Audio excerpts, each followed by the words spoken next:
Suis-je une victime du merchandising? Oui. Est-ce que je l'assume? Totalement. D'ailleurs, d'ici quelques mois, il y aura sans doute un Galactus de 70 centimètres qui trônera dans le décor, il faudra pas vous étonner. Hey, salut tout le monde, bienvenue sur ma chaîne pour un nouveau Discu Comics. Cette fois-ci, on s'intéresse à Fantastic Four First Steps, le film de Matt Shakman qui est sorti la semaine dernière. Je l'ai déjà vu deux fois, une fois en VF, une fois en VO. Et je vais vous donner mon avis aujourd'hui avec une partie sans spoil, une partie avec spoil, et puis ensuite, euh, on parlera un tout petit peu de la suite du MCU avec les post-crédits, etc. Et on fera une petite mise à jour de ce que j'avais dit à l'époque de Thunderbolts, puisqu'on a eu pas mal de nouvelles infos depuis. Voilà, donc on va commencer. Sachez tout de suite que ce sera l'avis de quelqu'un qui ne va pas chercher à être objectif du tout. J'ai adoré le film, je vous le dis tout de suite. J'ai ressenti beaucoup d'émotions devant, et c'est ça qui compte pour moi. J'ai ressenti les mêmes émotions que quand je lis du Fantastic Four, c'est ce que j'attendais, c'est ce que je voulais. Donc, les quelques petits problèmes de cut, de montage, de machin truc, oui, je vais en parler, mais honnêtement, pour moi, ça n'a pas d'importance, dans le sens où vraiment j'ai pris mon pied sur ce film. Et l'objectivité face à une œuvre d'art, pour moi, ça n'existe pas vraiment. Donc je vais vous donner mon avis subjectif de quelqu'un qui a vraiment adoré ce film, parce que il y a retrouvé l'essence des personnages et de la famille des 4 Fantastiques. Voilà. Vous êtes prévenus, ce sera pas l'avis avec une analyse détaillée, des défauts cinématographiques, non, non. Ici, on va parler du gros kiff que j'ai pris, voilà, je vais vous le dire comme ça. Alors, on va commencer par la partie sans spoil, je vais vous faire un petit pitch rapide. Donc on retrouve les Fantastic Four 4 ans après qu'ils aient obtenu leur pouvoir, ça fait donc déjà 4 ans qu'ils sont des super-héros, ce sont d'ailleurs les seuls super-héros de leur monde. Les gens les aiment, ce sont des stars, il y a des produits dérivés à leur effigie, les gens leur font confiance. D'ailleurs, on est sur un monde qui est assez lumineux, assez joyeux, assez optimiste, parce que bah, les Fantastic Four sont là pour améliorer la vie des gens et pour les protéger de toutes les menaces possibles. Vraiment, tout le monde a confiance en eux et tout va bien dans le meilleur des mondes. Et puis, un jour, arrivent les deux plus gros challenges que la famille aura à rencontrer jusque-là, à savoir sous tombe enceinte, pardon, et peu après arrive le fameux Galactus, ça c'est pas du spoil, tout le monde sait que c'est le vilain du film. Voilà, donc ça c'est pour le pitch global. Alors, on va commencer à parler vite fait de l'univers, enfin de l'esthétique choisie, qui est pour moi un des très gros points forts. Il y a vraiment un parti pris artistique qui fait du bien dans le MCU, parce qu'on va pas se mentir, ça n'a pas été souvent le cas récemment. Là, on a vraiment une esthétique très soignée, qui est assez originale, avec un côté rétro-futuriste 60s, qui marche vraiment super bien, les costumes sont magnifiques, toute la technologie de Reed Richards est super jolie, super bien designée. Il y a vraiment ce côté ouais, 60s rétro-futuriste qui fonctionne pour moi à merveille. C'est vraiment un des gros points forts du film, je trouve que visuellement ça fonctionne de fou, et en plus de ça, je parle du visuel artistique, mais je vais aussi vous parler du visuel technique, dans le sens où eh ben, ils ont construit beaucoup de décors, c'est-à-dire qu'il y a beaucoup de choses qui sont en dur, beaucoup de choses qui ont été, beaucoup de sets set pieces qui ont été construites en dur. Donc, eh ben, par exemple, la plupart des rues dans lesquelles ils se baladent, c'est des décors réels. L'intérieur du building, c'est des décors réels. Bref, même d'ailleurs, même certaines scènes de Galactus, puisque on sait que l'acteur a porté le costume et a marché dans des maquettes pour que ça fasse vraiment une taille gigantesque.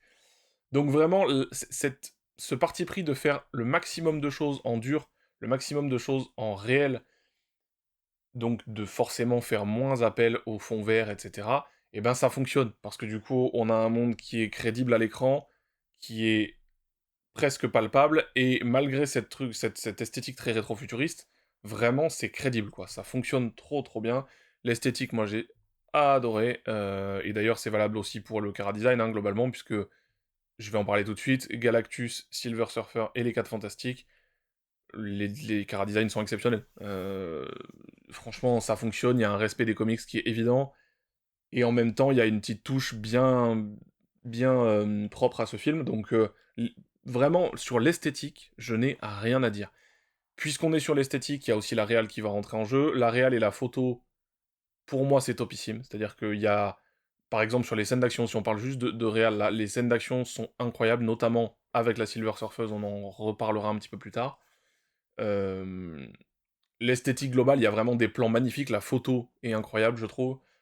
Là aussi, beaucoup sur certains plans de Chalabal. Donc, franchement, sur tout ce qui est visuel, bah moi perso, j'ai trouvé ça excellent, bien meilleur que tout ce qui est sorti récemment dans le MCU, à ce niveau-là. Donc ça c'est pour l'esthétique. Pour l'écriture, moi je trouve globalement que c'est très très bon. C'est-à-dire que bah, j'ai adoré le respect des personnages, on va parler de chaque personnage rapidement, mais j'avais des doutes. On va parler du casting aussi du coup au passage en parlant des personnages. J'avais quelques doutes sur Pedro Pascal en Reed Richards quand ils l'ont annoncé. Les trailers avaient commencé à me faire un petit peu changer d'avis, et aujourd'hui, j'avoue, je suis plutôt convaincu, c'est-à-dire que c'est toujours pas la personne que j'aurais choisi personnellement si j'avais fait le casting, parce que physiquement, c'est pas vraiment le Reed Richards qui me vient à l'esprit en premier, mais, bon, Pedro Pascal, moi, c'est un acteur que j'aime beaucoup, je fais pas partie des gens qui trouvent que c'est chiant de le voir partout, je trouve que c'est un super acteur, en fait. Donc à chaque fois qu'il est dans un projet, il fait le taf, quoi. Donc je vois pas pourquoi ça râle à ce point, mais bon, chacun se fera son avis là-dessus. En tout cas, l'écriture de son Reed Richards, elle est très bien, parce qu'on a un Reed Richards qui a certes la fameuse culpabilité classique, d'ailleurs on en reparlera dans la partie spoil, mais j'ai eu peur, euh, bon ça je peux le dire, c'est dans les trailers, comme on voit, au début on a un petit clip en fait, avec plein d'événements qu'ils ont vécu dans les 4 ans qui précèdent, qui fait un petit peu office d'origin story légère, puisqu'il n'y a pas vraiment d'origin story dans ce film. Moi ça me va très bien personnellement. Et dans ce truc-là, on voit donc que contrairement aux comics,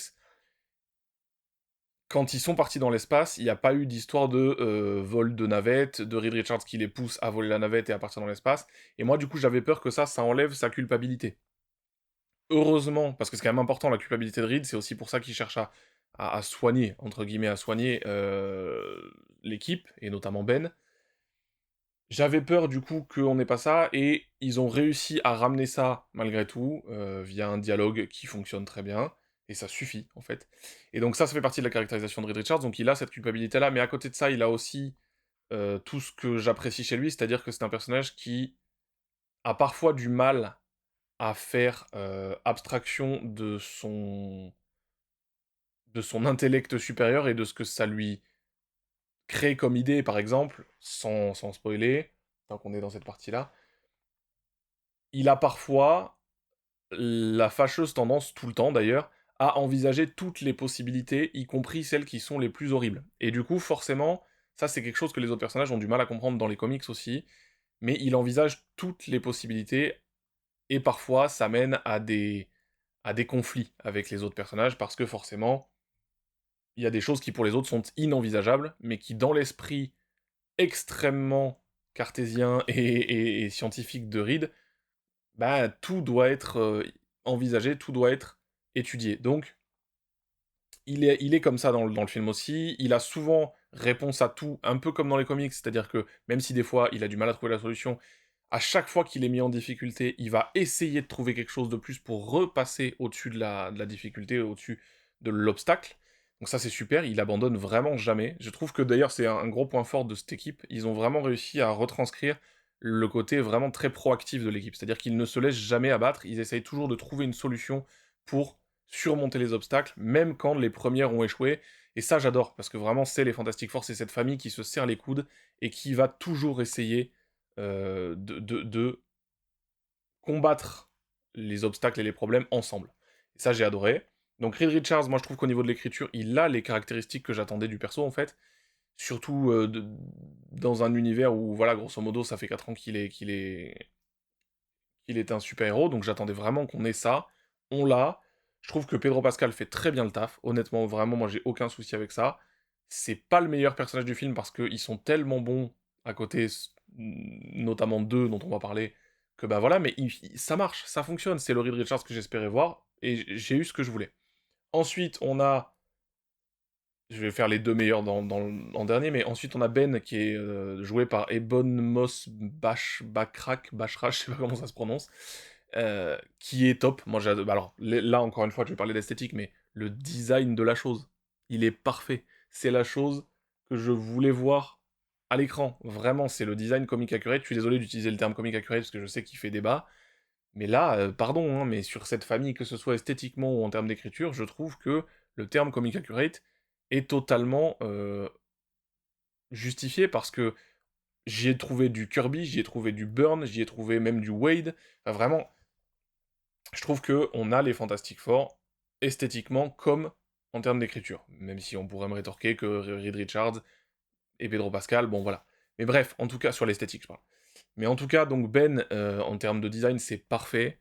En termes d'écriture, alors, c'est peut-être le moins présent et le moins développé des quatre, mais j'ai pas trouvé que c'était spécialement gênant parce que on sent qu'il y a eu des coupes sur un des arcs scénaristiques de Ben, on va dire. Je dis rien tant qu'on n'est pas dans la partie spoil. Mais je trouve que l'essentiel est dit. On voit un Ben qui a appris à vivre avec son apparence, mais malgré tout, qui garde ça toujours en tête. Son physique, c'est une barrière dans son psychologique pour lui. Donc, même s'il s'est habitué à son corps comme dans les comics, même s'il s'est habitué à vivre comme ça, il y a forcément des moments où ça lui revient en pleine tête. Et donc, on a ça, mais de manière très, pour le coup, assez subtile, dans le sens où on n'en fait pas des caisses. Il y a une scène comme ça, vous l'avez vu dans les trailers, où il se voit dans la vitrine, ça suffit et ça marche très bien. Donc c'est pour ça que ça me choque pas plus qu'on ait des coupes sur lui parce que je trouve que toutes les scènes qu'il a sont excellentes et notamment ses relations avec les autres. C'est-à-dire que vraiment c'est le soutien émotionnel de Reed à un moment donné, c'est le soutien émotionnel de l'équipe en fait. C'est vraiment Ben, il a vraiment ce côté le tonton, le copain, le frère d'armes. Moi, je trouve que Ben est très bien dans ce film.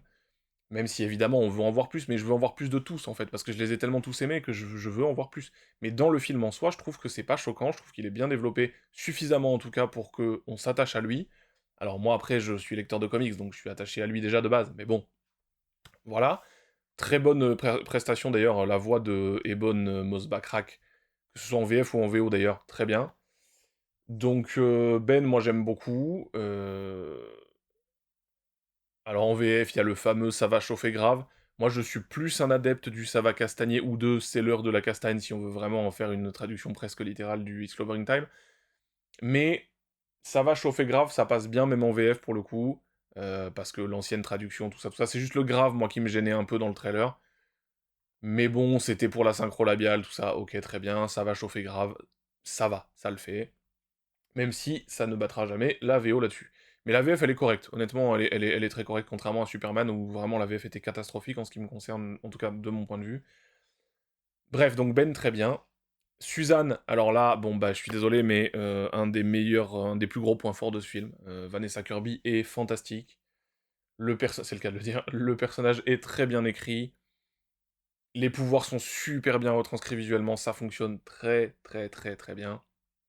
Et c'est vraiment la Suzanne que je voulais voir. C'est la Suzanne de John Byrne, là, pour le coup, plus ou moins, parce que on a une Suzanne qui est très forte, qui est au cœur de l'équipe, qui s'impose, qui n'hésite pas à donner son avis et à s'imposer dans les situations de conflit. Dans les scènes d'action, et notamment une dont on parlera en partie spoil, elle est incroyable. Ils ont vraiment réussi à montrer que c'est un personnage qui est vraiment très puissant. C'est le cas dans les comics, et c'est aussi le cas ici. Je suis très content de ça, et ils ont surtout réussi à retranscrire ce que moi j'adore chez Suzanne Storm. Parce que moi, mes deux fantastiques préférés, c'est Ben et Suzanne. Et là, Suzanne, moi, ce que j'aime, c'est que c'est un liant émotionnel pour l'équipe. C'est le cœur, que ce soit émotionnel ou euh, finalement le ciment de l'équipe, en fait. Parce que c'est-à-dire que si Suzanne n'est pas là, de toute façon, ça part très vite en vrille. Et ça, ils l'ont bien retranscrit, je trouve. Elle est parfaite. C'est, je le redis, le cœur de l'équipe. Ça se sent, ça se ressent, ça fonctionne à merveille. Vanessa Kirby, elle fait une prestation parfaite. Enfin, vraiment, moi, j'en reparlerai en partie spoil un petit peu plus en détail, mais vraiment sur Suzanne, je suis ravi. Et puis, il y a Johnny. Et Johnny, bah là, j'étais trop content. J'étais trop content parce que Johnny, ils ont réussi à nous montrer son côté tête brûlée, son côté un petit peu impulsif, parfois un peu pas naïf mais presque. Et à côté de ça, bah, c'est vraiment quelqu'un d'intelligent. Contrairement aux versions précédentes dans les films qu'on a eu avant, ou même dans certains comics récents, et ben là, Johnny, c'est quelqu'un d'intelligent, c'est quelqu'un qui réfléchit. Ce n'est pas juste un abruti bodybuildé qui drague des filles. Et ça, waouh, ça fait du bien. Ça fait vraiment du bien d'avoir un Johnny qui, bon, déjà, il pue la classe. Joseph Quinn est top dans le rôle, vraiment. Bon, j'adore Joseph Quinn, moi, donc je suis pas super objectif, mais il est top, il est vraiment top, et que ce soit en termes de retranscription de ses pouvoirs ou d'écriture, bon ben voilà, là encore j'ai rien à dire, là encore j'ai rien à dire, et voilà pourquoi j'ai adoré ce film. Les 4 personnages, c'est ce que je voulais voir. On est sur les Fantastic Four que j'espérais voir à l'écran, et ça c'est top. Donc, sur les personnages, voilà. Rapidement sur les antagonistes, parce qu'on fait pas un bon film de super-héros sans bons antagonistes, et ça vraiment j'y tiens. Et ben, Chalabal, c'est à la surprise de beaucoup de monde, puisque beaucoup de gens avaient râlé sur le fait que ce n'était pas Norin Rad et que c'était Chalabal, ben, moi j'ai trouvé qu'elle était absolument parfaite. À tel point que j'aurais aimé en voir plus, tellement elle est bien. Chaque scène qu'elle a, waouh, waouh, waouh, waouh, que ce soit les scènes d'action ou le reste, elle vole l'écran, elle vole l'attention du spectateur, c'est hallucinant. Elle est magnifique, le rendu est sublime. c- Ça fonctionne vraiment extrêmement bien, et que ce soit en VF ou en VO, pareil, la voix est géniale. Vraiment, la Silver Surfer, Chalabal donc, bah j'ai adoré. Alors j'aurais aimé qu'on en voit presque un peu plus, du coup, parce qu'elle est vraiment tellement bien que voilà, mais ça fonctionne extrêmement bien. De même pour Galactus. Galactus, visuellement, il est impressionnant. On est sur une menace qui est vraiment flippante. Pour une fois, on a un méchant qui fait vraiment flipper. Et bah, ça fonctionne. Là aussi, la voix est top, que ce soit en VO ou en VF. Et je saurais pas quoi vous dire que enfin un vrai Galactus, quoi. Enfin, ils ont respecté son design. Il est, oui, comic accurate. Et bah, ça fonctionne, quoi. Ça fonctionne. On retrouve un Galactus qui a un peu l'échelle. Là, en ce moment, je suis sur le run de John Byrne des Fantastic Four. Et en train de le lire. Et bah, je retrouve le Galactus que j'ai vu dans certaines pages de John Byrne, avec exactement la même échelle par rapport à la ville. Et ça fonctionne comme on voit dans les trailers. Enfin, vraiment, ça fonctionne trop bien. La première apparition de Galactus, moi j'ai eu un mouvement de recul en mode waouh, il est impressionnant. Donc vraiment, et au même titre que les personnages pour le coup, donc là-dessus ils ont réussi leur effet. Non, ça fonctionne, il est inquiétant, il est sinistre, et en même temps, on a un petit aperçu du fait que c'est un peu plus compliqué que ce qu'on croit, Galactus, son histoire, tout ce qu'il est, etc. Donc c'est très bien, c'est très très bien. Alors après, c'est pareil, on le voit pas tant que ça, mais ça suffit. Son temps d'écran est suffisant pour être vraiment marquant. Donc voilà, ça c'était pour les personnages. J'ai vu que pas mal de gens trouvaient qu'il y avait des problèmes de rythme, notamment à cause du montage, parce qu'on sait que le film a été pas mal cuté avant la sortie. Oui, on le ressent à certains moments, mais moi ça m'a pas gêné, encore une fois, vraiment je vous parle que de mon avis, ça ne m'a pas gêné. Je trouve que le rythme est globalement quand même assez bien maîtrisé, et que on a ce qu'il faut. On a ce qu'il faut sur les personnages, on a ce qu'il faut sur les antagonistes, on a ce qu'il faut en termes de scènes d'action. Moi ça m'a pas gêné, voilà. Le montage ne m'a pas gêné. Qu'est-ce que j'ai oublié sinon? J'ai parlé de l'esthétique, j'ai parlé des personnages, j'ai parlé du montage qui ne me gêne pas. Les scènes d'action, je l'ai déjà dit tout à l'heure, je crois, mais elles sont pour la plupart très bonnes. Elles sont pas pour la plupart, elles sont toutes très bonnes. Il y a le troisième acte, le fameux climax, où, comme dans tous les films du super-héros, il y a un affrontement final. Et bah moi j'ai bien aimé. Alors oui, il y a un truc un petit peu goofy, un petit peu rigolo. C'était pas forcément... Bon, on en reparlera dans la partie spoil, mais moi j'ai aimé le climax. Je trouve que il y a un moment, un élément, et l'élément important du climax en fait, qui fait que de toute façon, c'est excellent. C'est excellent parce qu'il y a un moment très très fort, que ce soit émotionnellement ou en termes de visuel. Et moi, ça, bah, enfin, ça rattrape absolument tout, et ça contrebalance largement pour le petit défaut dont je parlais avant. Enfin, franchement, c'est topissime. Donc voilà, et petit mot sur la musique, oui, parce que pour moi, vous le savez peut-être pas, j'en ai pas parlé la dernière fois sur Thunderbolts, mais parce que la musique, elle a aucun intérêt. La musique, pour moi, dans les films, c'est très important. Je suis un mec qui écoute beaucoup d'OST en dehors des films, enfin, à l'extérieur du cinéma. Et pourquoi? Parce que je trouve que la musique dans les films, ça participe énormément aux émotions que tu ressens. Et moi, quand j'écoute des OST en dehors, c'est pour retrouver les émotions que j'ai ressenties en salle. Donc, l'OST, pour moi, c'est très important. Vraiment très important. Ça participe à l'iconisation, ça participe aux émotions, c'est central. Ici, ben, Michael Giacchino, il a fait un taf que j'ai trouvé exceptionnel. J'ai adoré cette OST, je l'ai réécouté en dehors et je l'aime vraiment beaucoup. Le thème principal est génial. Toutes les utilisations, toutes les versions de ce thème fonctionnent à la perfection. Le thème de Galactus est merveilleux. Vraiment, là encore, on est sur du très haut niveau. Si on se compare au reste du MCU, c'est vraiment très très très bon. Donc là-dessus, Michael Giacchino, là aussi, parfait. Et puis voilà, en gros, j'ai pas grand-chose de plus à dire en partie non spoil, si ce n'est que, bah voilà, on est sur un excellent film Fantastic Four qui respecte l'essence des personnages, qui respecte l'essence des comics, que ce soit de Jack Kirby, de John Byrne, de Mark Waid, bon, un peu moins de Hickman et tout ça, parce qu'on n'en est pas encore à ce genre d'histoire-là, mais vraiment, bah oui, ça fonctionne très bien, et en plus, ça fonctionne très très bien comme un film standalone, puisqu'on a besoin de voir rien d'autre pour voir ce film-là. Il se passe dans son propre univers, la Terre 828, en hommage à Jack Kirby, à sa date de naissance. Euh, Et du coup, bah, on a besoin de rien voir d'autre. C'est un film qui se tient très bien tout seul, c'est un très bon standalone. Et c'est aussi le meilleur film Fantastic Four qu'on ait eu à ce jour. Bon, c'était pas forcément très difficile, en tout cas de mon point de vue, mais c'est vraiment un excellent film Fantastic Four qui se tient tout seul, que je reverrai un nombre incalculable de fois, je pense. Je suis déjà à 2 fois au cinéma, je pense que je vais y retourner au moins une fois, et après en Blu-ray évidemment, bon bah voilà. Mais vraiment, moi, j'ai adoré. Je pense que ça s'est entendu. J'ai adoré ce film. Il se tient parfaitement. Visuellement, ça cartonne. L'écriture est incroyable. Alors, il peut y avoir des petits problèmes de montage, mais moi, ça m'a pas gêné. La musique est top. Enfin voilà, moi, je vous le redis encore une fois, j'ai trouvé ça fabuleux. Voilà, donc ça, c'était pour la partie. Sans spoil, vous avez eu mon avis global. Si vous voulez pas en savoir plus, arrêtez-vous là, il n'y a pas de souci, et n'hésitez pas à revenir voir la fin de la vidéo quand vous aurez vu le film éventuellement. Et dans la partie spoil, on va s'intéresser à certaines scènes un petit peu plus en détail, à certains personnages un petit peu plus en détail, et puis on va parler évidemment après de la post-crédit qui est intéressante. Voilà, donc je vous le dis, la partie spoil, c'est maintenant. Allez, c'est parti pour la partie spoil, on va s'intéresser un petit peu aux personnages en détail. On va commencer par Reed, je vous disais tout à l'heure que j'avais adoré le fait que on ait un Reed qui envisage toujours chaque possibilité, chaque scénario, au risque de parfois paraître inhumain, et notamment quand il s'agit de donner Franklin à Galactus pour sauver le monde, c'est ce que les gens exigent des Fantastic Four, et c'est ce qu'évidemment Johnny, Ben, Reed et Suzanne refusent de faire.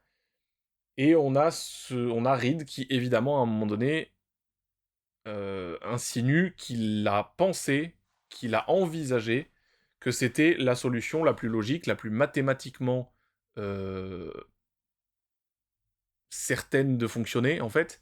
Et effectivement, ça plaît pas au reste de l'équipe. Et ça, c'est tout à fait Reed Richards. C'est-à-dire que même si ça semble inhumain aux autres, il va envisager le scénario en question. Et il le refait quand il s'agit d'utiliser Franklin comme appât. Évidemment, il hésite même à le dire tellement il sait que ça va pas être que ça va pas être bien pris par le reste de l'équipe. Et je trouve que cet élément-là est super réussi. Même chose, le fait qu'encore une fois, il trouve toujours une solution. Quand le premier plan d'aller voir Galactus déconne, ils reviennent sur Terre. D'ailleurs, ça c'est un moment qui est super intéressant parce que on voit que Reed dans le film, il a toujours ou quasiment toujours une solution à tout. Il essaye de tout pas envisager, euh, mince, anticiper, tout anticiper, et notamment quand on voit Suzanne enceinte, il essaye de vraiment anticiper le moindre problème en rapport avec les radiations cosmiques avant même la naissance de Franklin. Bref, on voit qu'il est vraiment dans l'anticipation et dans la préparation pour tout. Et quand on voit Reed revenir de son voyage pour aller chercher Galactus, pour aller discuter avec Galactus, et qui dit aux gens qu'il ne sait pas s'il sera capable de les protéger, et ben ça a d'autant plus d'impact que tu sais qui est Reed Richards. Alors d'autant plus pour les lecteurs de comics, bien évidemment. Mais je trouve que là-dessus, c'est vraiment réussi. Il est à 100% honnête, là, pour le coup, avec les gens. Il leur dit la vérité. Et j'ai trouvé ça intéressant que ce soit un Reed qui ait vraiment ce côté... bah là, pour le coup, il ne ment pas, vraiment. C'est-à-dire qu'il est honnête avec les gens. Et je pense que pour quelqu'un comme lui, ne pas savoir, c'est douloureux. Et donc, effectivement, il envisage toutes les possibilités. Et il ne s'arrête jamais de chercher. Dans tout le film, à chaque fois qu'un de leurs plans est mis à mal, il trouve une autre solution, lui ou les autres. notamment la solution de téléporter la Terre, ça c'est dû à une réalisation qu'il a au moment où Suzanne parle aux gens dans la rue. C'est intéressant parce que bah, le Reed Richards qui ne lâche jamais rien, pour moi c'est l'image que j'ai. C'est-à-dire que quitte à faire parfois des choses qui sont, on va dire, discutables. Mais bon, c'est vraiment un Reed que j'ai trouvé réussi, quoi. J'ai aimé ça, j'ai aimé le fait que... Voilà, je vous parlais de la culpabilité tout à l'heure. Là, il ne vole pas, il n'incite pas la team à aller voler la navette pour s'envoler dans l'espace, etc. Mais il est dit, dans un dialogue qu'il a avec Ben, que j'ai trouvé très bien, que c'est quand même dû à des mauvais calculs de sa part, en tout cas lui estime que c'est dû à de mauvais calculs de sa part, s'ils ont été confrontés à ces radiations, et donc aux changements dans leur corps et leur pouvoir. J'ai trouvé ça très bien, parce qu'ils ont quand même réussi à ramener cette culpabilité qui est importante dans le personnage de Reed Richards, tout en faisant les choses un petit peu différemment. Ça fonctionne. Encore une fois, pour moi, l'essence de Reed Richards, elle y est. Même chose, si on part sur Ben, je sais que oui, il y a eu des cuts, sans doute, très probablement, sur son histoire avec Rachel Roseman, je crois qu'ils l'ont appelé. C'est très probablement, a priori, une référence à la femme de Jack Kirby, puisque normalement c'est Debbie, le personnage de la prof d'école, qui est potentiellement en couple avec Ben. Ici, c'est Rachel Roseman, donc en hommage probablement à la femme de Jack Kirby. Et, eh ben, oui, effectivement, on a très peu de scènes sur cet arc scénaristique-là, donc le reste a dû être cut, mais ça suffit, je trouve, parce que comme je disais tout à l'heure, ça suffit juste à ramener à l'esprit du spectateur que, même s'il vit bien avec sa nouvelle apparence et sa nouvelle condition physique, eh bien, il y a des situations dans la vie de tous les jours où forcément ça lui revient dans la tronche. C'est obligé. Et c'est pareil dans les comics. Dans les comics, il y a des longues périodes où il a tout à fait assumé ce qu'il est, et en même temps, il y a aussi des moments où ça lui revient dessus. C'est comme ça, c'est normal, c'est la condition de Ben Grimm, elle est compliquée, et quand il s'agit de flirter avec quelqu'un, forcément, le physique, ça rentre en compte. Donc, bah Ben, il a forcément un petit peu de complexe par rapport à ça, c'est logique, et je trouve qu'ils vont pas trop loin là-dessus, ils en font pas des caisses, comme dans la plupart des autres adaptations. Ça suffit, on voit le reflet dans le truc, on voit Ben qui regarde cette fameuse Rachel de loin, et qui ose pas trop aller lui parler, voilà, on a ce qu'il faut, ça suffit en fait. Et à côté de ça, on a son développement par rapport aux autres aussi qui est très bon. C'est vraiment, comme dit, pardon, j'ai tapé dans mon micro, comme dit Johnny, ce sont les meilleurs tontons du monde. Et voilà, c'est ça. Et moi, je trouve que Ben est très bien comme il est fait, comme il est écrit dans le film. Évidemment, j'aurais aimé en voir plus parce que j'adore Ben, mais ça marche quand même. Suzanne, bon bah je vous l'ai dit tout à l'heure, j'ai pas grand chose à rajouter si ce n'est que dans le climax, le moment où elle repousse Galactus, j'ai trouvé ça extrêmement fort. Extrêmement fort. La puissance de cette mère qui veut juste protéger son enfant avant toute chose, c'était poignant, c'était extrêmement touchant, extrêmement fort en termes de visuel aussi, parce qu'on retrouve la Suzanne puissante qu'elle est dans les comics. Et en même temps, bah, encore une fois, ce que ça signifie pour le personnage d'être une mère, quoi, d'être la mère de famille. J'ai trouvé ça très très fort. Euh, Globalement, de toute façon, le personnage est super bien écrit. Très bonne idée de l'avoir rendue politicienne, je trouve, parce que... Ah oui, si vous avez pas lu, il y a un petit comics prologue, une issue, sur le film où on voit que, en fait, c'est Suzanne qui a permis, on va dire, les négociations avec Subterranea, donc le monde souterrain, de Molman notamment, de l'homme taupe en français. Et ça, on le voit bien dans la first issue, donc ils en ont fait une espèce de politicienne, qui était archéologue avant, je crois, si je dis pas de bêtises. Et je trouve que c'est une bonne idée parce que c'est intéressant d'en faire quelqu'un d'important pour le monde aussi. Et puis dans les comics, il y a eu des moments où elle a eu ce rôle de diplomate. Il y a eu des moments où elle a eu ce rôle de lien entre deux civilisations. Et donc, bah moi je trouve que ça fonctionne très bien. Et vraiment, Suzanne, c'est le cœur du film, tout comme c'est le cœur de l'équipe. Donc bravo vraiment pour ça. Bravo à Vanessa Kirby aussi pour sa prestation. Topissime. Et quant à Johnny, comme je vous le disais tout à l'heure, et ben vraiment, le fait de l'avoir rendu intelligent, d'avoir créé cette relation avec Chalabal qui est certes improbable et un peu à sens unique, mais qui est quand même touchante, il arrive à aller la toucher, il arrive à aller la chercher. Et le fait de le voir justement apprendre cette langue, la langue de Chalabal, pardon, euh, par lui-même, le fait d'avoir son propre plan, vraiment on a un Johnny qui est proactif, qui réfléchit, qui est intelligent, et qui réussit son coup en plus, parce que pour le coup, lui, son plan, il fonctionne. Donc, très très bien, très très bien. Et Non, vraiment, moi, je trouve que Johnny est une très très très grande réussite. Vraiment une très grande réussite. Il est mieux écrit que dans beaucoup de choses, y compris dans des runs récents. Donc, très bien. Donc ça, c'est vraiment les points forts du film. De toute façon, les personnages, je vous l'ai dit tout à l'heure, mais ouah, trop bien. On va parler très vite fait de la Silver Surfeuse. Ils ont évidemment montré un tout petit peu d'origin story. Je trouve ça un peu dommage en tant que fan des comics, mais là, c'est vraiment le côté un petit caprice de fan. J'aurais aimé que dans son origin story, on voit un homme chauve, un certain Norin Rad, sur sa planète avec elle. Ils l'ont pas fait, bon, c'est pas gravissime, mais j'aurais aimé, pour le petit clin d'œil, que dans cet univers, c'est Shalabal, ok, mais que Norin Rad existait quand même, j'aurais trouvé ça sympa, bon voilà. Petit détail, de toute façon, sinon, en dehors de ça, la Silver Surfer, elle est incroyable, vraiment. La scène où elle les poursuit après le départ du vaisseau de Galactus est fabuleuse. Mais quelle dinguerie cette scène, mon dieu. Euh, Même chose, il y a je vous parlais de plans magnifiques, en partie, en partie sans spoil, mais le moment où Johnny s'accroche à sa planche, où elle se penche et où on voit le visage de Johnny en reflet sur son visage à elle, c'est magnifique, le plan est magnifique, le plan où elle surfe sur les espèces de particules cosmiques, c'est sublime, le plan du trou noir, enfin bref, la photo est folle, et à chaque fois qu'il y a la Silver Surfeuse, les plans sont incroyables. La réal aussi d'ailleurs. Donc vraiment, elle, incroyable. Je dis beaucoup incroyable, mais c'est parce que c'est le cas. Galactus, même chose, mais Galactus, je vais pas y revenir, ça fonctionne. Le seul truc que je vais dire, c'est que j'ai oublié d'en parler en partie non spoil, mais effectivement les effets spéciaux, il y a deux trois moments, le bébé notamment, où c'est un peu limite, mais ça me gêne pas. Je rappelle que dans le MCU, on a quand même laissé passer la tête flottante de Tony Stark en mode Uncanny Valley au-dessus de son armure pendant des années, y compris dans des très bons films. Donc bon, ça va, on va pas en faire des caisses sur ça. Oui, c'est un souci.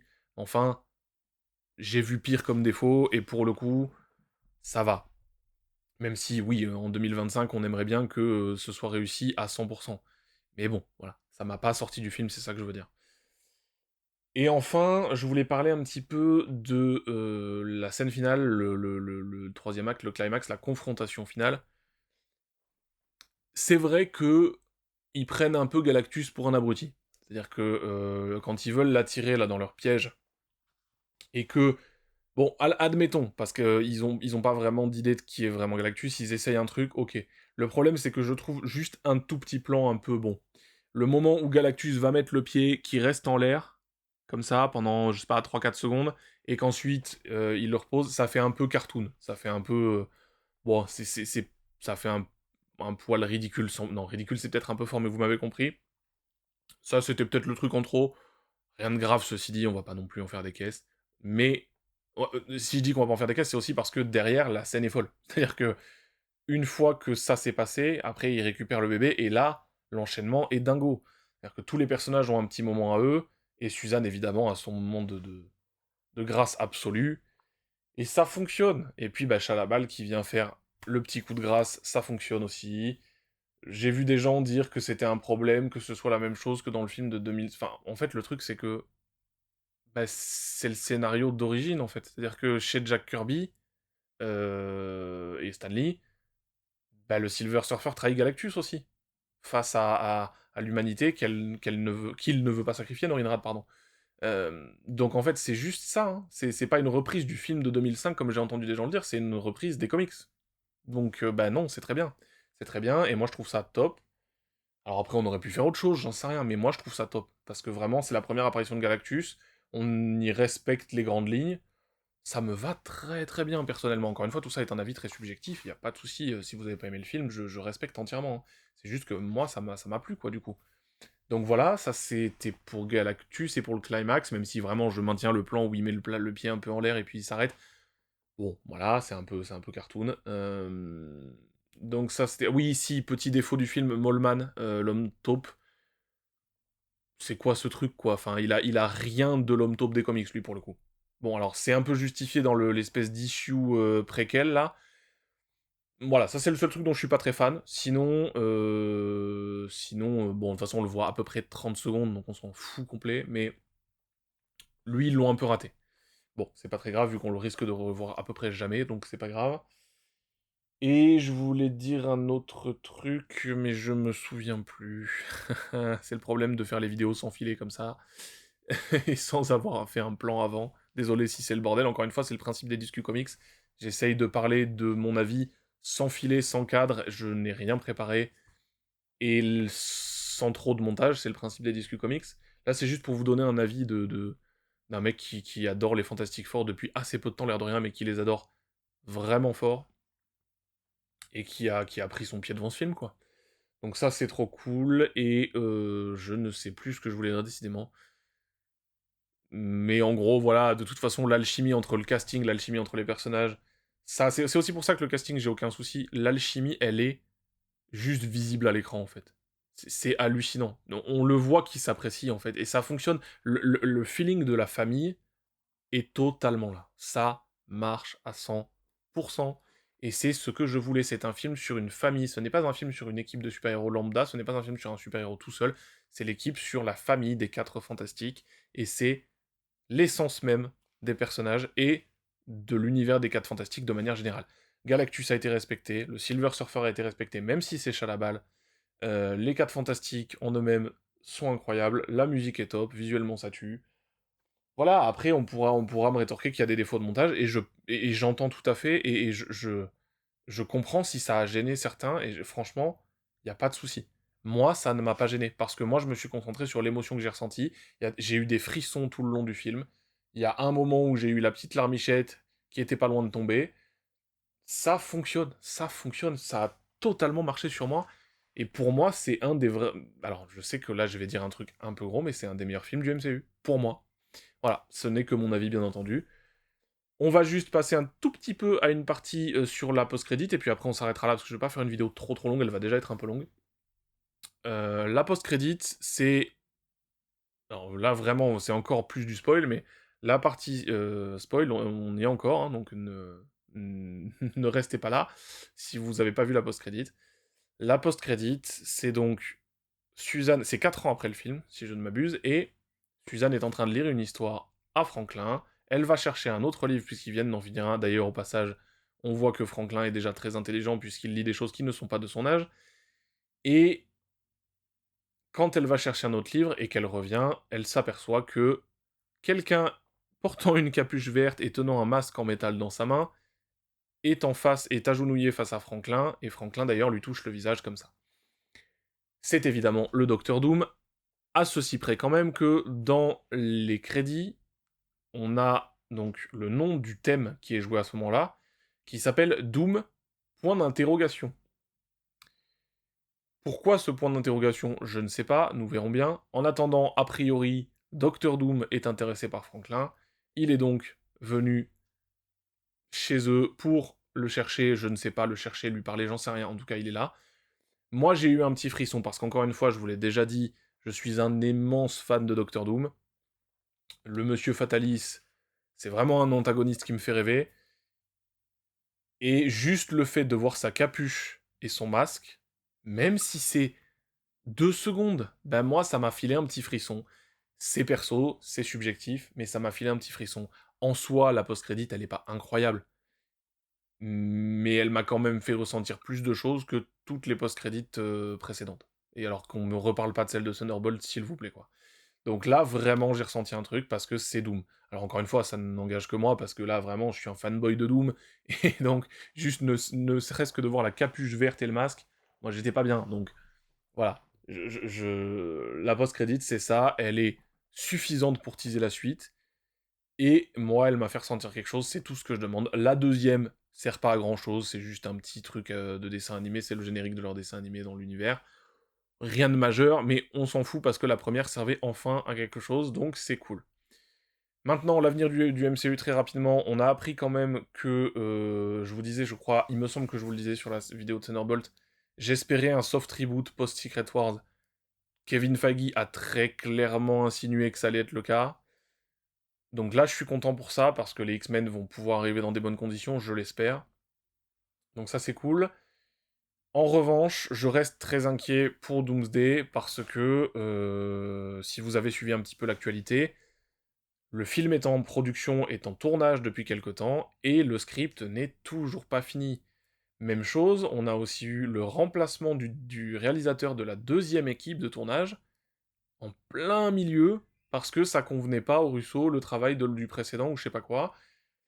On se retrouve avec un film qui est en tournage, avec un script non terminé, avec des changements aussi majeurs que le réalisateur de la deuxième équipe en plein milieu, et les acteurs qui ne savent pas s'ils ont fini de tourner leur scène ou pas, puisque là on a eu Rebecca Romijn, si je ne dis pas de bêtises sur la prononciation, qui a carrément dit qu'elle ne savait pas si elle avait fini de tourner ses scènes ou pas, qu'ils allaient peut-être la rappeler ou pas.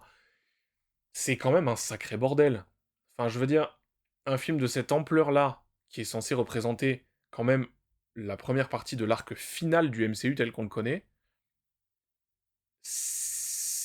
qui a son tournage sans avoir un script terminé, mais c'est quand même une dinguerie. Donc, alors je sais que c'est déjà arrivé dans l'histoire du cinéma, c'est pas la question, c'est juste que là, c'est quand même un sacré bordel pour un film sur le... Enfin, le destin on va dire que la fin du MCU tel qu'on le connaît, repose sur les épaules de ce film. En tout cas, en partie, puisqu'il y aura Secret Wars derrière. Mais si celui-là n'est pas bon, si les bases ne sont pas bonnes, Secret Wars, ça risque pas de rattraper le coup. Hein. Donc, je trouve ça un peu curieux. Je garde un petit peu d'espoir parce que bah il y a Doctor Doom et j'ai envie de croire qu'ils vont le réussir. On aura le retour de ces Fantastic Four là et j'ai tellement envie de les revoir que de toute façon j'irai voir Doomsday au cinéma. Mais je croise les doigts pour ne pas être déçu parce que là par contre ça pourrait faire mal. Et s'il loupe Doom notamment, je vais mal le prendre, je vais mal le vivre. Donc voilà, je croise les doigts. Mais je reste un petit peu sceptique sur la façon dont c'est fait tout ça, quoi. Donc, heureusement, je suis content, j'ai eu mon excellent film Fantastic Four, et comme c'est un très bon standalone, eh ben, je pourrais toujours le re-regarder sans aucun problème, et avoir ma dose de FF. Mais voilà, j'espère quand même qu'ils réussiront Doom derrière. D'ailleurs, si, petit truc sur Doom, petite question, est-ce que c'est le Doom de l'univers 828, celui des Fantastic Four, ou est-ce que c'est le Doom d'un autre univers? Parce qu'on voit au début du film Fantastic Four, quand ils sont dans une espèce d'assemblée de l'ONU, là, on voit un panneau Latverie, et le représentant de la Latverie n'est pas là. Donc il existe, la Latverie existe en tout cas dans cet univers. Est-ce que Doom existe, je sais pas, mais la Latverie existe. Donc est-ce que c'est ce Doom-là, et auquel cas je serais plutôt content, ce serait une bonne chose, ou est-ce que c'est le Doom d'un autre univers, un multiverse de mes deux, comme d'habitude? Je sais pas, on verra. Mais en tout cas, vraiment, j'espère qu'ils vont réussir. Vraiment, j'espère. On verra bien. En tout cas, voilà, donc tout ça pour dire, pour finir, que vraiment ce Fantastic Four, c'était un petit bonheur pour moi. J'ai eu ce que je voulais.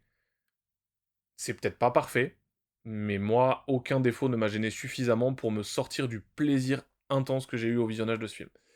Voilà, c'était pour mon avis sur Fantastic Four. Désolé si j'ai fait un peu long, un peu décousu. J'espère que j'ai rien oublié parce que j'avais envie de parler de plein de trucs. J'espère que j'ai rien oublié. Si ça se trouve au montage, en revisionnant la vidéo pour la vérifier, ça va être une catastrophe, j'aurais oublié tout ce que je voulais dire, et voilà, mais bon, bah au pire, je sais pas, j'aurais même pas le temps de la retourner, donc j'espère que j'ai dit ce que j'avais à dire. Sinon, eh ben on en reparlera, on aura l'occasion sans doute plus tard. En tout cas, merci de m'avoir suivi si vous avez regardé jusque-là, merci de m'avoir suivi même si vous avez regardé jusqu'à la fin de la partie sans spoil, et puis, et que vous revenez après du coup, parce que sinon vous verrez pas ce message. Et puis du coup, bah écoutez, n'hésitez pas à mettre un petit pouce bleu si ça vous a plu, n'hésitez pas à vous abonner si c'est pas déjà fait, à laisser un petit commentaire, ça m'intéresse de savoir ce que vous avez pensé du film, même si vous avez un avis différent du mien, je respecte totalement, aucun souci. Et puis bah, quant à moi, je vais vous dire à la semaine prochaine pour une vidéo normalement sur Rook Exodus. Je promets rien, mais ça devrait être ça. Voilà, allez, merci beaucoup de m'avoir suivi et à la semaine prochaine.